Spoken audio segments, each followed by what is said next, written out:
Delusione a Cafarsetti e sollievo a Cacorner, regalo sotto l'albero alla Zaccariotto del PDL e Lega che affossano la città metropolitana guidata da Orsoni.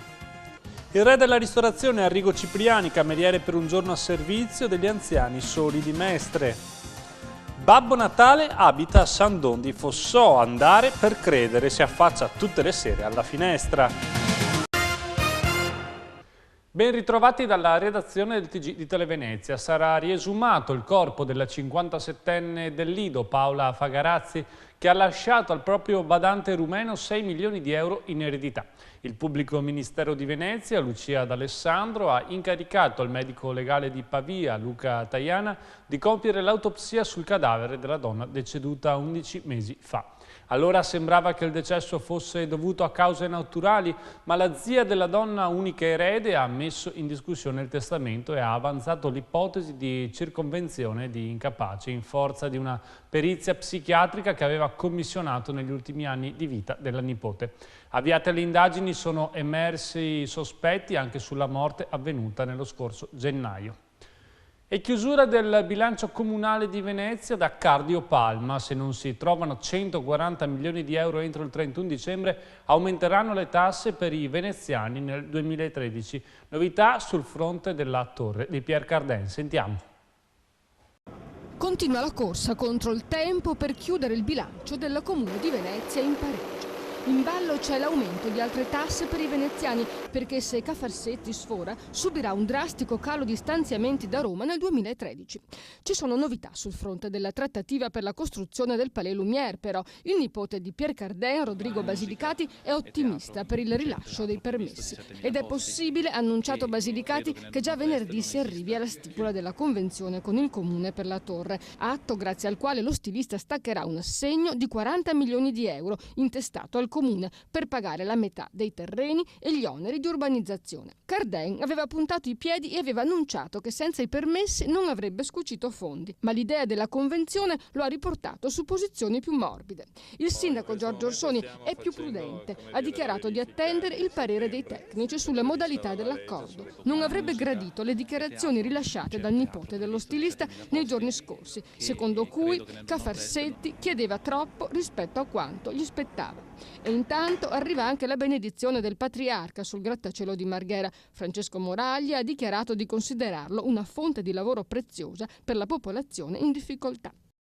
Non si chiuderà in bellezza il 2012 per il Comune di Venezia e non certo per le previsioni dei Maya. Ai conti in rosso e alla perdita dell'Arsenale si aggiunge l'affossamento della città metropolitana per almeno un anno. Delusione a Cafarsetti, gaudio a Cacorner. Sentiamo. Si respirava un'aria di sollievo stamane a Cacorner dopo l'arrivo della notizia che il Consiglio provinciale veneziano resterà in carica un altro anno. La decisione è stata presa con un blitz ieri a Roma grazie ad un emendamento approvato dalla Commissione Bilancio del Senato. Il Consiglio provinciale e la Giunta avrebbero dovuto decadere per far partire i lavori di costruzione della nuova città metropolitana. Il timore è che più che di una proroga si tratti di un affossamento. Nonostante il blocco della legge del riordino delle province, le città metropolitane si erano salvate grazie ad una legge approvata nell'agosto scorso. Il sindaco Giorgio Orsoni, deluso, ha chiesto chiarimenti, sperando ancora che il progetto non sia destinato a rimanere nel dimenticatoio. Decisamente felice per la proroga voluta da PDL e Lega, Francesca Zaccariotto, che nell'incontro tradizionale di scambio di auguri con la stampa a Cacorner si è dichiarata a favore dell'area metropolitana, ma con regole diverse. Questo rinvio io non lo leggo come un archivio, ma lo leggo invece come un'opportunità per ragionare su quello che dovrebbe essere il vero progetto della città metropolitana. Quindi la preoccupazione di prima, che era quella di dover rincorrere delle date, degli impegni forzati che venivano dal governo, che doveva mettersi la stellina di merito per aver avviato la città metropolitana, oggi invece possa tradursi non in questa rincorsa, ma piuttosto su un vero progetto che deve trovare la condivisione di tutte quelle realtà che si identificano con la città metropolitana. Zaccariotto, che non ha mai digerito l'idea che fosse un sindaco di centrosinistra, per giunta non eletto dal territorio provinciale, ossia Orsoni, a guidare la città metropolitana, ha ribadito la necessità dell'introduzione dell'elezione diretta del primo cittadino metropolitano. ragionare su quello. Intanto Luca Zaia boccia l'ipotesi di Monti come premier per la prossima legislatura, considera il professore responsabile di un vero e proprio scippo ai danni del Veneto di denaro a favore del Sud, però promette alla sanità padovana che il nuovo ospedale partirà fra 12 mesi anche senza gli stanziamenti statali. Sentiamo. Luca Zaia non vuole Monti premier del prossimo governo. La proposta di Silvio Berlusconi di metterlo a capo dei moderati al suo posto non piace ad un leghista doc, anche se il governatore del Veneto non si stanca mai di ripetere che lui amministra la regione Veneto e lascia la politica alla segreteria di partito, ossia a Roberto Maroni. Sotto accusa, secondo Zaia, è la tassazione decisa dal governo del professore, che sarebbe stata mal distribuita. Se Monti scende in campo il problema sarà quello di prima, perché se la filosofia governativa sarà quella di tassare noi per pagare gli sprechi degli altri, io non ci sto, non condividerò mai questa discesa in campo. Che il governo sia stato parco di fondi con il Veneto non è una novità.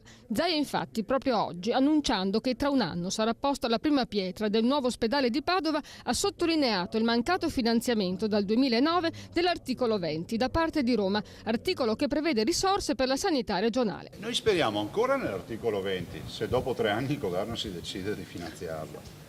Oppure su altre forme di investimento, penso alla Cassa Depositi e Prestiti, penso all'indebitamento presso le banche, oppure parte dell'indebitamento totalmente presso il progetto di finanza, che significa dai privati. Fermo restando l'interesse per tutte le strutture ospedaliere della regione, Zaia ha ribadito il ruolo centrale del Policlinico Universitario di Padova per la sanità veneta, nazionale e internazionale, rispondendo alle accuse lanciategli in questi giorni dalla sanità padovana, secondo cui non sarebbe molto impegnato nel valorizzarla. Il Policlinico Universitario di Padova rappresenta l'eccellenza, la vera eccellenza del Veneto, visto considerato che il cuore pensante, il cervello della sanità del Veneto lo riconoscono tutti e nasce su Padova. E senza togliere nulla alle altre dimensioni universitarie o meno, però sappiamo che la storia dell'università, della facoltà di medicina di Padova è una storia che ha anni e si perde nella notte di tempo. Denaro per gli ospedali non ce n'è, il debito pubblico ha raggiunto cifre record, ma i deputati e i senatori italiani si stanno preparando a trascorrere un'altra legislatura. Grazie all'odiata legge Porcellum e anche i loro compensi rimarranno invariati nonostante i tagli annunciati. Sentiamo. Si voterà con il Porcellum. Il Presidente della Repubblica, Giorgio Napolitano, ha definito proprio ieri durante l'incontro con le alte cariche dello Stato per i tradizionali auguri di Natale imperdonabile la mancata riforma elettorale, il che significa che le elezioni saranno blindate. Le segreterie delle forze politiche decideranno ancora una volta chi inserire nelle liste e agli elettori resterà soltanto di scegliere con un atto di fede il partito. Significa che i prescelti, si sa già che la maggior parte sarà riconfermata, altro che volti nuovi, continueranno a godere dei privilegi della casta.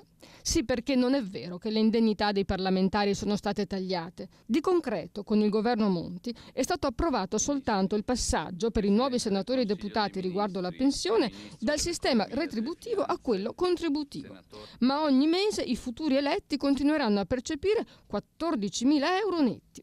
Il 31 gennaio 2012 doveva essere la data spartiacque, quella che avrebbe segnato la nuova era ispirata all'austerity. Invece, l'ufficio di presidenza della Camera, ossia quello di Gianfranco Fini, ha deciso soltanto una riduzione di 1.300 euro lordi, ossia 700 netti. Pochissimi per l'opinione pubblica.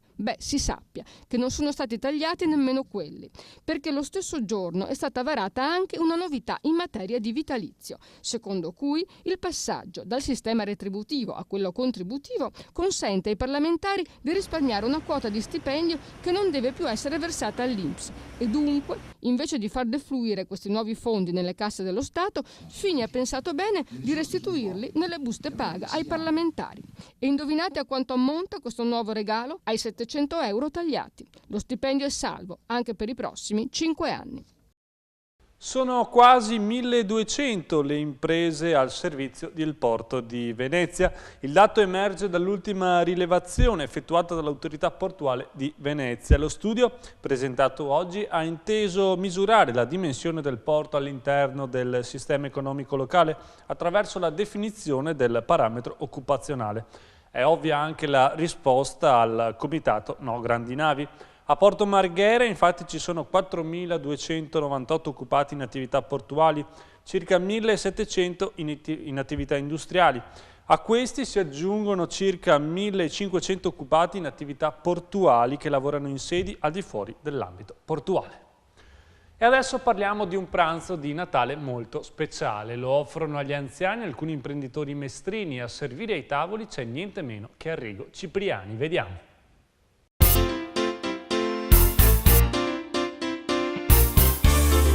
Non capita tutti i giorni essere serviti da Arrigo Cipriani in persona e senza neanche andare all'Aris Bar. Eppure succede ogni Natale quando il ristoratore più famoso del mondo veste i panni del cameriere per gli anziani soli della parrocchia mestrina di San Pietro Orseolo. Una tradizione che si ripete da 9 anni alla Vivanderia, il locale di via Pasqualigo, dove Cipriani e alcuni amici come lo speaker Paolo Levorato e il gioielliere Luciano Callegaro servono ai tavoli come dei qualsiasi addetti alla sala. Certo, la classe non è acqua, mentre gli altri camerieri per un giorno si fanno tentare da un veloce assaggino in piedi, lui non interrompe il servizio neanche per un bicchiere d'acqua, segue con occhio vigile persino il taglio degli affettati, scambia qualche parola coi commensali e alla fine offre il magnifico panettone artigianale di casa Cipriani. Davvero un pranzo di Natale coi fiocchi, polenta, funghi e soppressa come antipasto e poi pasticcio al radicchio, goulash, musetto e purè. Tra la quarantina di invitati anche il parroco Don Rinaldo che ha benedetto il cibo e chi col cibo lavora. Signore, benedici noi e questo cibo che adesso prenderemo. Benedici coloro che ce lo offrono e coloro che ce l'hanno preparato e i ragazzi che ne porteranno in toia, no? Ecco, e fa che questi rapporti di amicizia, ecco, si allarghino sempre più, non solo nel cibo ma anche nella condivisione quotidiana, nel rapporto fra di noi, nell'amicizia. E in un'occasione così festosa non può mancare la foto di rito tutti insieme e un allegro brindisi finale. Tutto il mondo fa cin cin, innalziamo un bicchiere di vino, cin cin. La solitudine si combatte anche così, come ha deciso di fare il ristoratore Marco Simonetti, con la speranza che altri seguano il suo esempio e offrano un posto a tavola non ad un cliente ma ad un nuovo amico.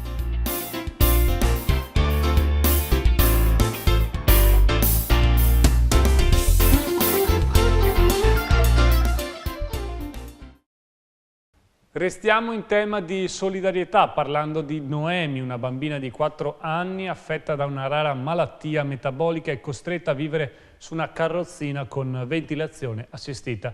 Per aiutarla è stata organizzata una lotteria domani, mercoledì 19 dicembre, a Villa Loredana di Casale sul Sile. L'estrazione avverrà alle 18:30, poi ci saranno musica, balli e un rinfresco gratuito.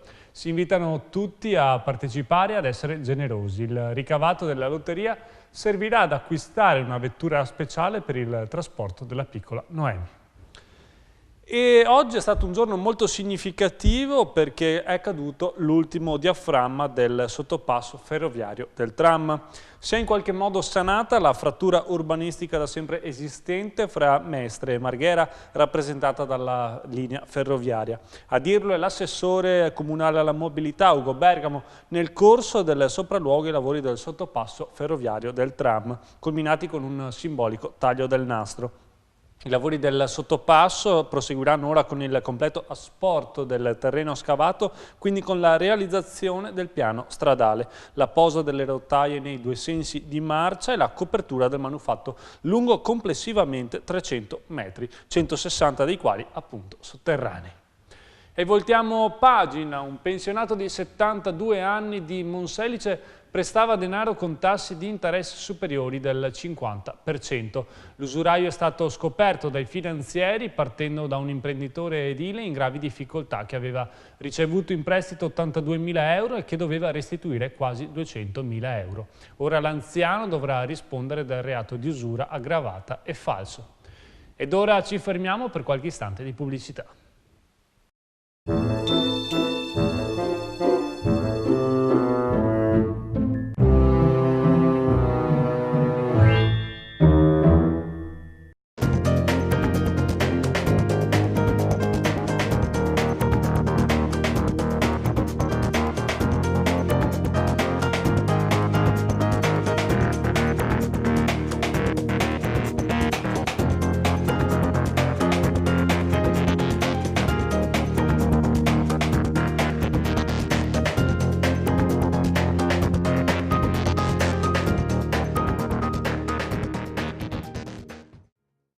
Eurosurgelati Italia, finalmente anche a Mestre, in zona Auchan. Più di 1000 prodotti selezionati e controllati da esperti del settore a garanzia dell'assoluta qualità e freschezza. Dall'antipasto al dessert, tantissime idee da portare in tavola, che stuzzicheranno anche i palati più raffinati. Una grande varietà di carni, pesce, verdure, prodotti panati da forno o pastellati pronti da friggere. Eurosurgelati Italia, dal produttore al consumatore, senza intermediari, convenienza imbattibile. Eurosurgelati Italia è a Gambarare di Mira, Statale Romea, e ora anche a Mestre, via Don Tosato 115, fronte Auchan, e a Rovigo, viale Porta Po 185, fronte La Fattoria.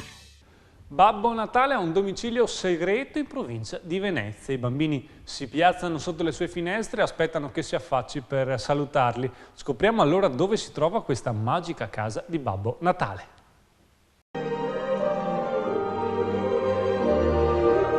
Non serve andare in Lapponia per vedere dove abita Babbo Natale, basta andare a San Don di Fossò e chiedere un po' in giro.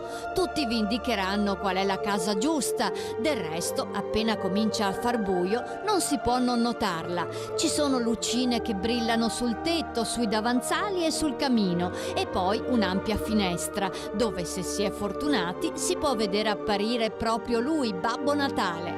Eccolo arrivare col sacco dei doni e leggere le letterine dei bambini. Tutto d'un tratto avvicina al vetro il suo simpatico faccione barbuto, dice Buon Natale e saluta tutti, per la gioia dei piccini col naso all'insù e il cuore in gola. Merry Christmas! Merry Christmas! And to all a good night! Oh, oh, oh. A inventarsi questo Babbo Natale virtuale è stato Nicola Zanta, un elettricista con l'anima del narratore di fiabe. Ogni anno casa sua assume l'aspetto di un luogo incantato, una vera magia natalizia. Anche quest'anno, come potete vedere, mi sono sbizzarrito a fare la casa illuminata. Lo faccio per i bambini, grandi e piccini. Ecco, era una passione che ormai la porto avanti da, 3 anni. 3 anni ho cominciato con le prime luci, con l'albero di Natale, e poi mi sono sbizzarrito sul tetto la gronda. Quest'anno ho messo anche il Babbo Natale virtuale sulla finestra. L'anno scorso avevo quello lì che andava su giù sulla parete del muro. E in giardino c'è anche una piccola giostra che par fatta di zucchero. Alla porta c'è un babbo maggiordomo che riceve i bambini dimenandosi a ritmo di musica. E poi c'è Snoopy, il cagnolino dal muso bianco e nero, aiutante di Babbo Natale al posto delle renne. E viva la fantasia!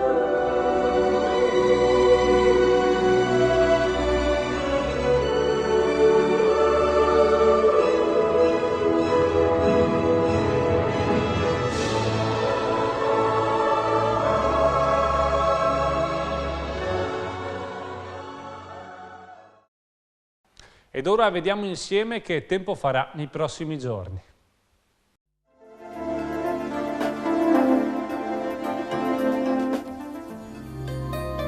Classica nebbia in Valpadana con tempo abbastanza stabile e soleggiato durante il giorno almeno fino a giovedì. Poi arriverà una perturbazione atlantica. Mercoledì 19 dicembre, soleggiato con foschie e nebbie nelle ore più fredde, brinate notturne, minime stazionarie sopra lo zero, massime in discesa, mare calmo o quasi calmo. Giovedì 20 dicembre, al mattino soleggiato con nuvolosità in aumento a partire da ovest, possibili precipitazioni anche nevose in serata, valori termici in abbassamento, compresi fra -2 e 3. Venerdì 21 dicembre, molto nuvoloso con deboli precipitazioni nevose fino a quote basse, temperatura in ripresa. Sabato 22 dicembre, banchi di nebbia al mattino, valori sopra lo zero. La marea di mercoledì 19 dicembre è normale, la massima alle 3,65 cm, la minima alle 9,20 20 cm.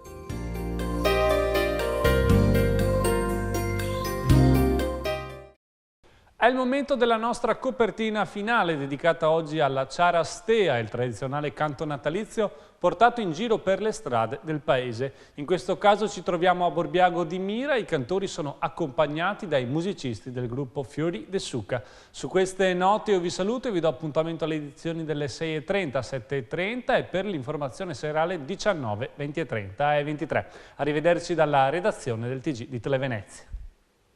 La Madonna l'aveva con lui, quando fu stato in mezzo alla via, pane e acqua non avevano più.